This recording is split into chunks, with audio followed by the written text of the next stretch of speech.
7 years before that wedding, Darius Wells was nobody that anybody in Riverside, Georgia would have looked at twice. He was 24 years old, working double shifts at a UPS distribution warehouse, sleeping in the back bedroom of his aunt's house, and sending every spare dollar home to his mother in Savannah, whose diabetes medications were eating through her fixed income like fire through paper. He didn't complain. He didn't explain himself to anyone. He just worked 6 days a week, sometimes 7, from 4 in the morning until the supervisors finally sent him home. He was quiet, he was careful, and he was exactly the kind of man that the world tends to overlook completely.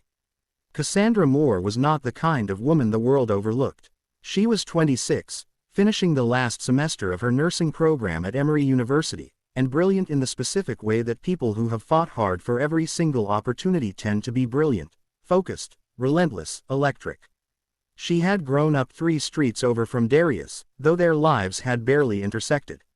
She knew his name. He knew hers. That was the extent of it. Until the night her car broke down on I-285 in a rainstorm, her phone battery was at 2%, and the one person who pulled over to help her was a big, quiet man in a UPS jacket named Darius Wells. He didn't just call a tow truck. He waited with her for 45 minutes in the rain, standing outside his car so she could sit inside it and stay dry. When the tow arrived and the driver told her the repair estimate, $900 for a blown transmission, Cassandra felt the night collapse under her. She had $47 in her checking account. Her financial aid disbursement wasn't due for 3 weeks. She was 1 semester away from becoming a registered nurse, and right now she was standing in a gas station parking lot in the rain wondering if the universe was telling her to quit. Hey, Darius had appeared beside her, hands in his jacket pockets. How much you short? She had looked at him. Really looked at him for the first time. I can't ask you that. You didn't ask, he said simply. I did, she told him. He nodded once, walked to the tow truck driver, and paid $850 in cash. Everything he had in his wallet plus what he'd transferred on his phone right there in the parking lot. 3 weeks of double shifts. Gone. In 4 minutes. Cassandra had stared at him like he'd lost his mind. Why would you do that? She said. You don't even know me. Darius had shrugged, the way quiet men do when they've done something enormous and have no interest in being celebrated for it. You're almost a nurse, he said. The world needs you to finish. That's enough reason. He gave her his number in case she needed a ride. She called him the next morning to thank him. He told her not to worry about the money. She told him she absolutely would pay him back. He laughed, softly, genuinely, and said, buy somebody else's car out of a rainstorm someday. That's how you pay me back. She paid him back in full within a month. But by then, something else had happened. They had become friends. Real, honest, non-complicated friends, which was rare and valuable, and neither of them took it lightly. Darius came to her nursing school graduation. Cassandra drove 3 hours to Savannah with him when his mother had a health scare.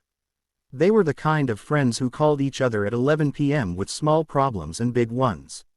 The kind who told each other the truth even when it stung. For 2 years, it was simply that. Friendship. Clean and steady. Then Cassandra got accepted to a prestigious hospital administration program at Johns Hopkins University in Baltimore. It was everything she'd been working toward. A full scholarship. A career-changing opportunity. The kind of door that only opens once and will not wait for you to be ready. There was one problem. Her mother had been diagnosed with early-stage breast cancer 3 weeks before the acceptance letter arrived. Cassandra sat with Darius in his car outside a Waffle House at midnight and told him she had decided to turn down Johns Hopkins. That she was staying in Atlanta. That her mother needed her more than a program did. That she'd made peace with the decision and he didn't need to argue with her about it. Darius was quiet for a long time. Okay, he finally said. I hear you. I'm not gonna argue. He dropped her home. He went quiet for 4 days. Not in a strange way, just the way Darius got sometimes when he was thinking hard about something. Cassandra assumed he was processing it the way she was. Moving on. What she didn't know, what she would not find out for nearly 5 years, was what Darius actually did during those 4 days. He called Johns Hopkins University's Financial Aid and Scholarship Office. He explained the situation. A student named Cassandra Moore, a sick mother, a commute that made attendance nearly impossible. He asked whether there was any deferred enrollment option, any remote flexibility, anything at all.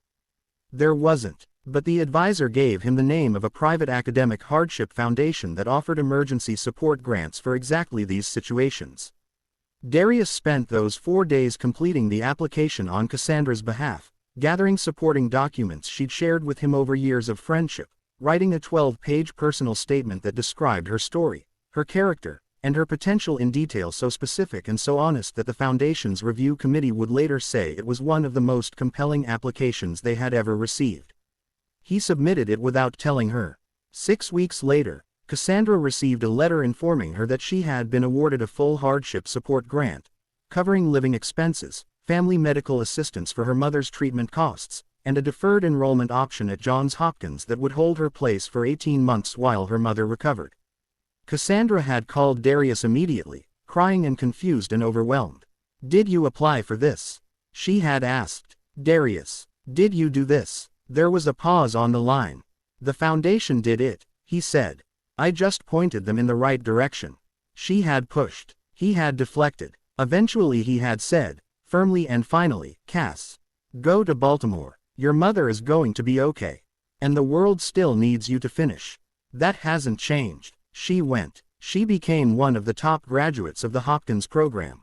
Her mother responded beautifully to treatment and was in full remission within 14 months. Cassandra climbed. She built a career that would eventually make her one of the youngest hospital administrators in the Southeast United States. And through all of it, Darius Wells had stayed in the background. Steady, quiet, asking for nothing. Cassandra had always known he was the best man she'd ever met. She just hadn't known how best until 6 weeks before his wedding, when she was cleaning out old emails and accidentally found a forwarded message from 5 years ago, a copy of the original Hardship Foundation application, sent from Darius's email address with a note that said simply, "For Cass. Please don't tell her." She had sat at her kitchen table for a very long time. Then she had called the foundation directly to confirm what she suspected. And when they confirmed that yes, it was Darius Wells who had submitted the full application, who had written the personal statement, who had handled every single piece of paperwork, Cassandra had put the phone down on her kitchen counter and cried for 40 minutes straight. Not from sadness, from the specific and overwhelming weight of realizing that someone had believed in you so completely, so quietly, and so selflessly, that they had changed the entire course of your life without ever once asking to be thanked for it. That was 6 weeks ago. Tonight, at Darius's wedding reception, Cassandra Moore stood at the microphone in her black beaded gown with the printed confirmation email in her trembling hand and 200 people watching her, and she told all of it. Every detail, every piece, the rainstorm on I-285, the $850, the application she never knew about, the personal statement he had written about her, the foundation's confirmation, all of it. The garden was absolutely silent. Darius Wells sat at the head table with his head bowed and his jaw tight, the way it gets when he is trying very hard not to show that something has hit him directly in the center of his chest. His new wife, Renee, sitting beside him, had her hand pressed over her mouth. By the time Cassandra reached the end, her voice breaking completely as she said, "He never told me. Not once. In 7 years. He just believed in me and then got out of the way and let me become who he already knew I could be." There was not a dry eye in that garden. Not one. When the applause came, it came like a wave. Darius finally looked up. His eyes were red. He shook his head at Cassandra the way you shake your head at someone who has done something you weren't prepared for. She held the paper up, evidence of who he was, on a night when the whole world could finally see it, and said into the microphone, still crying, "This is the best man I have ever known. And Renee, you already know that. But tonight, everybody else knows it too." Darius Wells had never needed a spotlight. He had spent his entire life doing enormous things in complete silence, because to him, the doing was always enough. He never needed credit. He never needed applause. He just needed to know that the people he loved were going to be okay.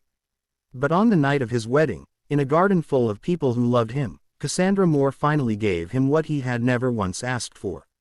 She gave him his story back, out loud, in front of everyone, and the man who had always been too quiet to be noticed finally stood up, surrounded by the life he had patiently, faithfully, and beautifully built, and was seen completely. Some people change your life loudly. The rarest ones change it quietly, and never say a word.